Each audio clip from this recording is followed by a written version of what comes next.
আসসালামু আলাইকুম ওরহমতুল্লাহি ওয়াবারাকাতুহু। 1 মিনিট মাদ্রাসা ইউটিউব চ্যানেলে সম্মানিত দিনী ভাই বোনেরা, আশা করছি আল্লাহ তাআলার অশেষ রহমতে আপনারা ভালো আছেন, সুস্থ আছেন। আলহামদুলিল্লাহ।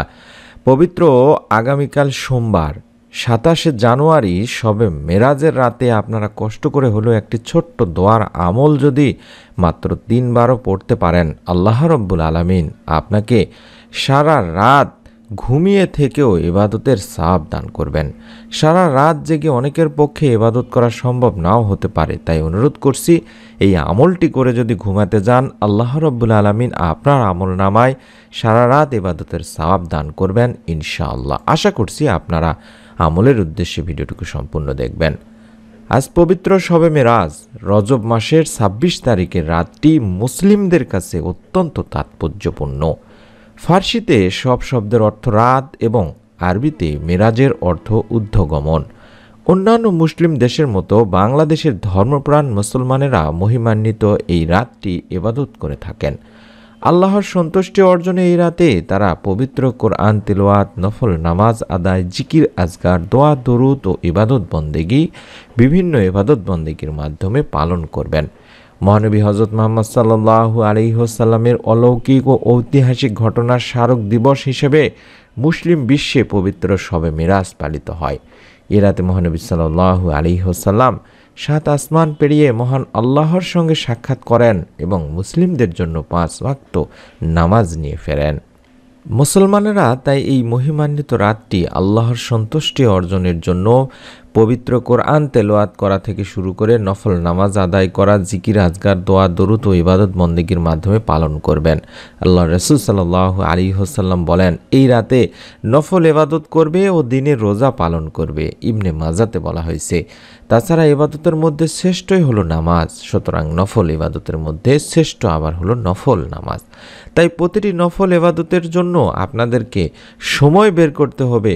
অন্তত কম করে হলেও এই রাতে 12 রাকাত অন্তত নফল নামাজ আদায় করবেন দিনী ভাই বোনেরা, এবং যদি সম্ভব হয় তাহলে সোমবার দিনে একটি রোজা রাখার চেষ্টা করবেন। হযরত আলী রাদিয়াল্লাহু তাআলা আনহু থেকে বর্ণিত আছে, নবী করিম সাল্লাল্লাহু আলাইহি ওয়াসাল্লাম বলেছেন, এই রাত যখন আসে তখন তোমরা এই রাতটি ইবাদত বন্দেগীতে কাটাও এবং দিনের বেলায় রোজা রাখো। কেননা এই দিন সূর্যাস্তের পর আল্লাহ তাআলা দুনিয়ার আসমানে নেমে আসেন এবং আহ্বান করেন, কোনো ক্ষমা প্রার্থী আসো কি, আমি ক্ষমা করব? কোনো রিজিক প্রার্থী আসো কি, আমি রিজিক দেব? আছে কি কোনো বিপদগ্রস্ত, আমি উদ্ধার করব? এভাবে ভোর পর্যন্ত আল্লাহ তাআলা মানুষের বিভিন্ন প্রয়োজনের কথা উল্লেখ করে আহ্বান করতে থাকেন। তাই আমরা এই রাতে বেশি বেশি ইবাদত করার চেষ্টা করব দিনী ভাই বোনেরা। রাতের আমল আল্লাহ তাআলার কাছে অনেক বেশি পছন্দনীয়। যে ব্যক্তি রাত জেগে বিছানা থেকে উঠে তাহাজ্জুদ নামাজ পড়ে আল্লাহ তাআলার প্রশংসা করেছেন, এছাড়া এই রাত জেগে দোয়া, জিকির ও তেলাওয়াতে কাটানো অনেক গুরুত্বপূর্ণ একটি আমল দিনী ভাই বোনেরা। একজন মানুষের জন্য সারা রাত জেগে আমল করা খুবই কঠিন, সেটা আবার প্রতিদিন জেগে থেকে আমল করা তো আরও কঠিন। তবে কেউ যদি একটি আমল করে তাহলে আল্লাহ তাআলা তাকে সারা রাত জেগে আমল করার সওয়াব দিবেন। প্রতিদিন করলে প্রতিদিনই দেবেন। আমরা বিশেষ করে এই আমলটি এই পবিত্র শবে মেরাজের রাতে অবশ্যই করব। আর সেই আমলের ব্যাপারে আল্লাহ রাসূল সাল্লাল্লাহু আলাইহি ওয়াসাল্লামও বলেছেন, যে ব্যক্তি এশার নামাজ জামাতের সাথে আদায় করবে সে অর্ধেক রাত ইবাদত করার সওয়াব পাবে, আর যে ব্যক্তি এশা ও ফজরের নামাজ জামাতের সাথে আদায় করবে সে পুরো রাত ইবাদত করার সওয়াব পাবে। আবু দাউদ শরীফের একটি হাদিস। তাহলে বুঝতে পারছেন দিনী ভাই বোনেরা, আমরা এই রাতে শবে মেরাজের রাতে, আগামী সোমবার শবে মেরাজের রাতে আমরা চেষ্টা করব এশার নামাজটা জামাতে পড়ার। তিনি মা ও বোনেরা সময় মতো দেরি না করে, বিলম্ব না করে এশার নামাজটা অবশ্যই বাড়িতেই পড়ে নেবেন এবং রাতের বেলা ছোট্ট এই দোয়ার আমলটি করে ঘুমিয়ে যাবেন এবং ফজরের সময় উঠে ফজরের নামাজ ঠিক সময় মতো আদায় করবেন। তিনি ভাই বোনেরা অবশ্যই ভাইরা মসজিদের জামাতের সাথে ফজরের নামাজ আদায় করবেন এবং আল্লাহ তাআলার কাছে বেশি বেশি কান্নাকাটি করবেন, দরুদ ইস্তেগফার পড়বেন। আল্লাহ তাআলা ইনশাআল্লাহ সারা রাত আপনাদেরকে ইবাদত করার সওয়াব দান করবেন। এরকম আরও কিছু আমল আছে যেগুলো আল্লাহ তাআলা এই একটার বিনিময়ে আরেকটার সওয়াব দিয়ে থাকেন। যেমন কেউ যদি ফজরের পরে ইশরাকের নামাজ আদায় করে তাহলে প্রথম 2 রাকাতের জন্য উমরা ও দ্বিতীয় 2 রাকাতের জন্য হজের সওয়াব পাওয়া যাবে। সুবহানাল্লাহ। যেহেতু আমরা ফজরের সালাত আদায় করব ইনশাআল্লাহ, সেহেতু ফজরের সালাত আদায় করার পরে আমরা ইশরাকের সালাত 2 রাকাত করে আদায় করার চেষ্টা করব দিনী ভাই বোনেরা। আল্লাহ তাআলা তার বান্দাদের নেক আমল সহজ করার জন্য এভাবে সওয়াব দিয়ে থাকেন। এই বিষয়টি এক হাদিসে স্পষ্ট করা হয়েছে। হযরত আবু দারদা রাদিয়াল্লাহু তাআলা আনহু থেকে বর্ণিত আছে, তিনি বলেন, আমরা একবার রাসূলুল্লাহ সাল্লাল্লাহু আলাইহি সাল্লামকে বলি, হে আল্লাহর রাসূল সাল্লাল্লাহু আলাইহি সাল্লাম, ধনী ব্যক্তিরা সওয়াবের ক্ষেত্রে আমাদের ছাড়িয়ে যাচ্ছে। তারা হজ করেন, আমরা হজ করি না বা করতে পারি না। তারা সংগ্রাম বা যুদ্ধে শরীক হন, আমরা তা শরীক হতে পারি না। তখন আল্লাহ রাসূল সাল্লাল্লাহু আলাইহি সাল্লাম সাহাবাদের বললেন, আমি কি তোমাদের এমন আমলের কথা বলবো যেটা তোমরা করলে তারা যে আমল করে তার চেয়েও বেশি সওয়াব পাবে? সেই আমল হলো প্রতি নামাজের পর তোমরা 34 বার আল্লাহু আকবার, 33 বার সুবহানাল্লাহ, 33 বার আলহামদুলিল্লাহ পড়ো। সুবহানাল্লাহ।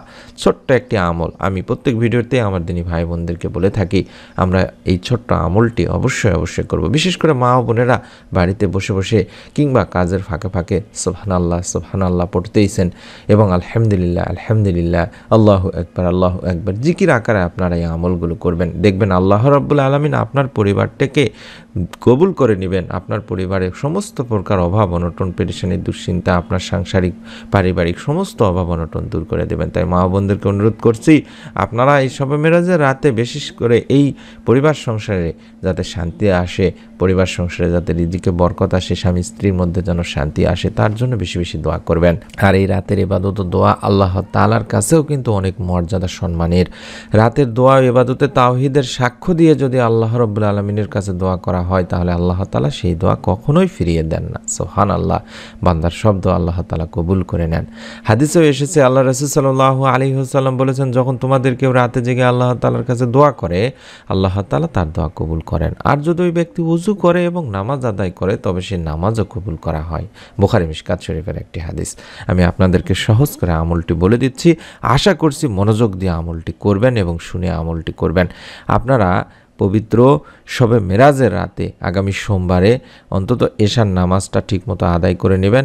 এশার নামাজ আদায় করার পরে ভাইরা মসজিদ থেকে বাসায় আসবেন, বোনেরা তো বাড়িতে নামাজ আদায় করবেন। তারপরে রাতে ঘুমাতে যাওয়ার আগে বেশি বেশি দরুদ, ইস্তেগফার, যে যতটুকু কোরআন তেলাওয়াত পারেন করার চেষ্টা করবেন। তারপরে আপনারা রাত 10টার দিকে কিংবা 9টার দিকে বা যে যখনই ঘুমাতে যাবেন তার আগে সুন্দর করে 2 রাকাত আগে নফল নামাজ আদায় করে নেবেন। তাহাজ্জুদ নামাজের নিয়তে বা নফল নামাজের নিয়তে 2 রাকাত ধীরে সুস্থে 2 রাকাত নামাজ আদায় করার পরে আপনাদেরকে এই যে দোয়াটি দেখাচ্ছি, এই দোয়াটি 3 বার পাঠ করবেন। চাইলে মোবাইলে লিখে নিতে পারেন, স্ক্রিনশট নিতে পারেন কিংবা ছবি উঠায় নিতে পারেন। লা ইলাহা ইল্লাল্লাহু ওয়াহদাহু লা শারীকা লাহু লাহুল মুলকু ওয়া লাহুল হামদু ওয়া হুয়া আলা কুল্লি শাইইন কাদির। সুবহানাল্লাহি আলহামদুলিল্লাহি ওয়া লা ইলাহা ইল্লাল্লাহু আল্লাহু আকবার ওয়া লা হাওলা ওয়া লা কুওয়াতা ইল্লা বিল্লাহ। আমি আশা করছি এভাবে আমার দিনী মা ও বোনেরা এবং ভাইয়েরা অবশ্যই 3 বার এই দোয়াটি পড়বেন এবং এই দোয়াটি অবশ্যই পড়ার পরে অন্তত একবার বলবেন, রাব্বিক ফ্রিলি, অর্থাৎ হে আমার রব আমাকে ক্ষমা করুন। এভাবে যদি এই আমলটি করেন, আল্লাহ তাআলা সারা রাত জেগে আপনাকে ইবাদত করার যে সওয়াব হবে সেই সওয়াব আপনার আমল নামায় দান করে দেবেন ইনশাআল্লাহ। মনের মধ্যে বিশ্বাস নিয়ে আপনারা আমলটি করবেন, নিজে করবেন, আপনার নিকট আত্মীয় স্বজনদেরকে অবশ্যই করার জন্য বলবেন এবং ভিডিওটি অবশ্যই একটি করে কমেন্ট করে নিয়ত করার মাধ্যমে আল্লাহ রাব্বুল আলামিনকে জানিয়ে দিন, ইয়া আল্লাহ, ইয়া রহমান, ইয়া রাহিম, আমি এই আমলটি নিয়ত করলাম। আল্লাহ তুমি শয়তানের ধোঁকা থেকে রক্ষা করে আমাকে এই সহজ আমলটি করে এর যথাযথ ফল দুনিয়া আখিরাতে তুমি দান করো, আমিন। অন্তত আমিন বা সুন্দর করে একটি কমেন্ট করার চেষ্টা করুন বা নিয়ত করার চেষ্টা করুন। পরবর্তী নতুন আমলের ভিডিও যেটি আমরা তৈরি করছি সেটি পাওয়ার জন্য অবশ্যই চ্যানেলটি সাবস্ক্রাইব করে রাখার অনুরোধ করছি।